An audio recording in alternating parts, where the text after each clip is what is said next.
Welcome, you're watching the India Development Debate. I'm Tamanna Inamdar. One of the biggest corporate battles in recent times has exploded today with two promoters of Interglobe Aviation that run Indigo Airlines and their fight coming out in the open. The story that trouble was brewing was first broken on ET Now on the 15th of May, and now the details have been revealed in a set of letters that one of the promoters, Rakesh Gangwal, has sent to SEBI, the stock exchanges, the Prime Minister, the Finance Minister, among others. So what is this fight about? Why are Rakesh Gangwal and Rahul Bhatia sparring, and what can it mean for India's largest private airline? To speak on this, I am joined now by my colleague Nayanthara Rai, who first broke that story many weeks ago. Nayanthara, first of all, absolutely amazing break and all the details coming out now. But for those who are tuning in or who have not followed the story from day one, explain to us why both of these promoters who got together so many years ago, who've known to get along so well, why are they fighting now? Hi, thanks a lot for your compliment, first up, Tamanna. It's nice to get it right. And viewers, stay tuned to ET Now to be ahead of the curve. So having said that, we reported on 15th of May, there was trouble in the cockpit that Batman and Robin, as they popularly called Rakesh Gangwal and Rahul Bhatia, were having a falling out. They had hired law firms. Since then, and this is something that we need to question the market regulator as well as the Indigo board about. When we broke the story, I had written to all the stakeholders, the company as well as the two founders. I got no response. After that, we did see the CEO on regular intervals, including in a television interview with a rival network, trying to talk about how there's no trouble, it's being made out to be bigger than it is, it's mere technicalities, and lots of other kind of phrases had been used. Now, the gloves are off. The two founders are publicly fighting. You have the co-founder, Rakesh Gangwal, who lives in the United States, actually called for an AGM. He is asking the market regulator, SEBI, to intervene to instill good corporate governance standards at Indigo. It now turns out, and you're seeing both the founders actually trade charges on the stock exchanges, beginning with the market regulator actually asking for clarification on what's going on, to a letter that Rahul Bhatia had first written being uploaded, then a letter by Rakesh Gangwal, and there have been quite a series of them. But it basically comes down to this. Rakesh Gangwal alleging the corporate governance standards are not good at Indigo. He has issues with related party transactions. He has issues with the control that Rahul Bhatia is exercising, the board not acting independently, autonomously, and in the interest of the public shareholders, minority, large, institutional, you name them. So this is the crux of the fight. The big problem, though, is that there is a ticking bomb of sorts, and that is a shareholder agreement between Rakesh Gangwal and Rahul Bhatia is expiring in October. The big question we need to also ask is, and after this entire turbulence this aviation sector has gone through, can India afford trouble at another airline? Can the two founders put their differences aside in the larger interest? When I've been speaking to law firms, they say, of course, no one is talking of splitting. Of course, no one's going to court. But having said that, these differences with the market regulators' intervention being sought, you're alleging that, EY had carried out an audit, didn't speak to one of the founders, that is Rakesh Gangwal, didn't submit to the audit report that related party transactions involving the personal business of Rahul Bhatia. Will the shareholder agreement be revised so that Rakesh Gangwal doesn't have control but gets approval for a directorship, for appointing a chairman? It's troublesome. Can all of that be sorted out by October? And here's another exclusive story, Tamanna. Rakesh Gangwal is in India. He's not in the US at the moment. He's in India. He's meeting with SEBI. He's meeting with Finance Ministry. He's meeting with Aviation Ministry, and wants Indigo to be made a poster boy for corporate governance. No, I was going through some of the letters that Rakesh Gangwal has, sent to all of these agencies, and it's very interesting what you say, Nayanthara, because he points out that even if the shareholder agreement, which lapses in October, is renewed, some of the powers that IG or the Rahul Bhatia group has emerged from the Articles of Association. So he's writing to SEBI saying, now please fix that. And look at some of the phrases he's using. At some point, he says the corporate governance is so poor, even someone running a pan ki dukaan can do better. That's in his letters. He talks about the observations of how even a child would say say the emperor has no clothes. So this is clearly bitter. So when you are talking to people and they're saying no, they will come together, does it really seem like a difficult ask at this point, considering now one of the key promoters has come and asked for intervention from all quarters? He's even written to the Prime Minister, the Aviation Minister and the Finance Minister. That's exactly the point I was saying, that, you know, basically there's a ticking time bomb. You've got this shareholder agreement, the article of association, which is coming up for renewal, with lawyers telling me that Rakesh Gangwal actually wants not control, but just wants the power, the vote to approve and have a sign-off for the chairmanship, the MD, the directorship of the board. Plus, look, you know, when you say things like the emperor has no clothes, a pan ki dukan works better than this, corporate governance is wretched, you know, and you know, I'd like to also point out the non-executive chairman of Indigo is actually M. Damodaran, who's seen as one of the most, you know, a stalwart, a fighter, a torchbearer for corporate governance. And, you know, with one of the letters that you talk about, he also raises the issue that what about Mr. Damodaran's role? You know, so it's going to be, all I can say, very newsy days for us journalists. Of course, you know, the two founders will say, we will not give up control. We are here to stay. We will put our ego aside. We will, you know, in the larger interest of the aviation sector, sort it out. They have an equal shareholding, pretty much an equal shareholding, marring, you know, like a couple of thousand shares. So, you know, they have equal promotership. Will one want to buy out the other? Is somebody else going to buy out the other? All I can say is stay tuned to ET now. We've been on top of this story, and I'm taking a vow and taking a promise that we will continue to stay on top. Absolutely. Nayanthara has been breaking all the details of that story, and thanks for coming in with that perspective as well. Nayanthara Rai there. I'm joined now by JN Gupta, former executive director of SEBI, just to put in perspective what we're seeing today. Mr. Gupta, how do you look at this fight coming out into the open at this stage? We have known for a while that there is a problem. Now, what we've known is it's about related party transactions. Very simply put, there are some companies that the airline does business with, including where their staff and crew stay, you know, which company processes their IT back ops, the company that owns their headquarters, and all of these are related to Rahul Bhatia. Rakesh Gangwal doesn't like that. That's very simply put. But the intensity of the anger that's coming through these letters shows that maybe there's something more brewing. Is that a fair assessment?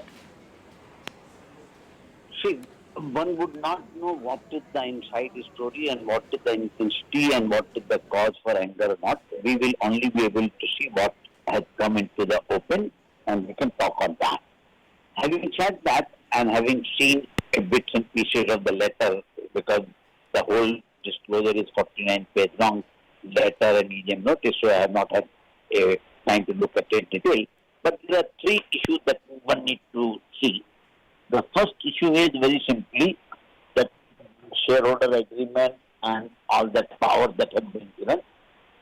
There, SEBI has no role to play at this juncture because that is a legal agreement and it is legally valid and approved by the shareholder, and it was declared in the IPO document.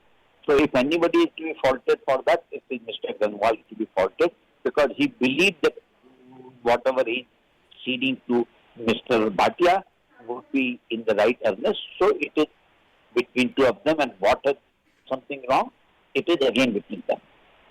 Second issue is this, whether such agreements are good or not. From the governance point of view, giving any veto power or any extra or disproportionate right to any one single shareholder is not a good governance, and this is a point proven today that in future it may cause problem. Third issue is the governance issue per se about the RPTs and all other decisions that have been taken. Now, that is where SEBI will come into the picture.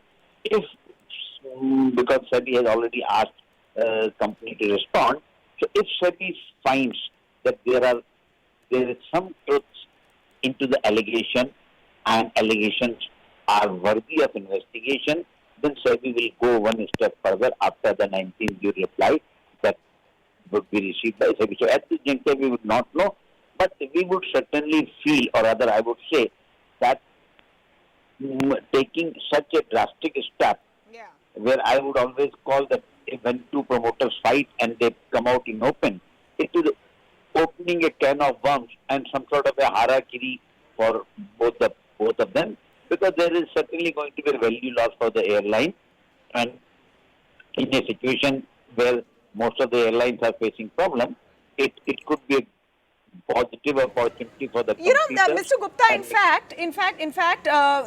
Mr. Gangwal in his letter cites this when he asks SEBI to come in and says, now look at the articles of association, because even if the shareholder agreement lapses, which it will in October, a lot of the powers that Rahul Bhatia gets are from the articles of association. So he asks SEBI and urges them to look at the article of association, saying that at this juncture, Indigo cannot afford to fail.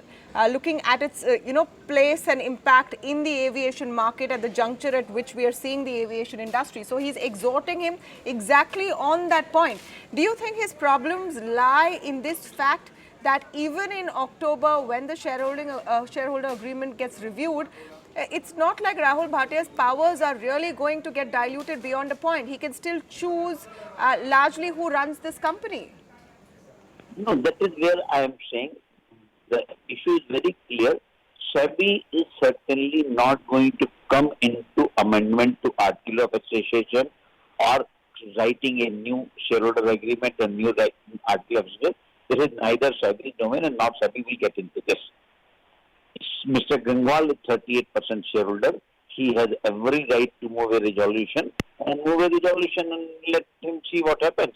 So, asking SEBI to correct the Article of Association and shareholder agreement is asking too much for SEBI, and SEBI will neither capable of doing it nor SEBI will do it.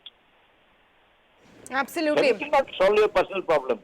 Yeah, no. So is this personal problems, and do they seem like valid problems on the face of it? Because for the longest time, if you look at it from a completely outside perspective, the issues seem to be in the sense of who gets to nominate the board, who gets to nominate the CEO and other such high-ranking officials. What are the transparency and layers with related party transactions? At the same time, Mr. Gangwal constantly says that he doesn't want more control. Do you think there's more than what meets the eye at this point, Mr. Gupta? No, that is what I'm saying. Again, I repeat that SEBI cannot solve individual issue. Yeah, no, I'm not talking about SEBI. I'm not talking about SEBI. I'm saying overall, with what information we have right now, what is your sort of, I don't want to use the word guesstimate, but what is your analysis on what could really be the trigger for this kind of an outburst and a public spat? See, it would be foolish on my part to guesstimate or see what is the trigger, but I would certainly say that there is something more than what meets the eye. Otherwise, an educated person, a person who has been so successful, will not take a step forward in this direction. Because it is not a case that you are discussing something in your drawing room and sort out the issue between husband and wife, or brother or wife and son, or whatever it may be. Because it is now in the public domain, and if something is wrong, even if Mr. Gangwal or Mr. Bhatia both want to patch up, the lawmakers will not allow to patch up, and media will also not allow to patch up, because if something is wrong, let us know what is wrong. Exactly. There will have to be a lot more explanations. How do you see this developing in the days to come? Because clearly the stakes are high. Since Mr. Gangwal has exhorted the government and the Prime Minister, Finance Minister, Aviation Minister, no one wants to see another airline fail, and that too for a spat between the promoters. How do you see this going forward in the next few days? See, I would say that the first time limit is 19th of July, by which Indigo management or Indigo board has to submit its reply to SEBI. And in the meanwhile, if they have wisdom, they will keep mum. If they do not want to use their wisdom and they want to still escalate, then the lateral war from both sides will continue. Okay. Just one more question to you, Mr. Gupta, is how do you think these agencies should now go forward. You said very clearly that SEBI cannot go into the personal problems of the promoter, but some of the allegations Mr. Gangwal makes are fairly serious. For example, should the CEO be called an independent director if he is not independent, if he is actually nominated by the IGE, if he is selected only from a pool of one?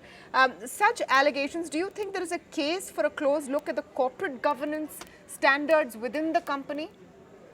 See, I would say once again, first, if the independence is a state of mind, it can never be legislated. That is my standard answer always. But having said that, I would say this should be a clear-cut case or trigger for having a relook at all the promoters' agreement or shareholders' agreement, which give disproportionate power to one shareholder or other shareholder, with the exclusion of the minority public shareholders. Because ultimately, they are the people who are the losers at the end. So I would say that this must be the opportunity to initiate a study or a dialogue or a public opinion, what should be the type of, because many times it may happen that it is a must, because when you have investors, financial investor or PE investors, then probably shareholders agreement could be important. But then again, we have to always ensure that the agreement should be such that it doesn't compromise with the basic structure of the board or basic governance norms. And when you say chairman will be nominated by the Mr. Bhatia, an independent chairman will be nominated by Mr. Bhatia, it looks like a joke. Yeah, well, that's that's some of the phrases that Mr. Gangwal has used in his letter, and shocking, really, saying things like the governance standards and some of the behavior in this company is worse than how a pan ki dukan would be managed. So that really shows the level of bitterness that has come about in this partnership, which has pivoted Indigo to the top of the heap. We're tracking the story right here on ET Now. Stay tuned to us. Of course, a lot more coming up on the India Development Debate.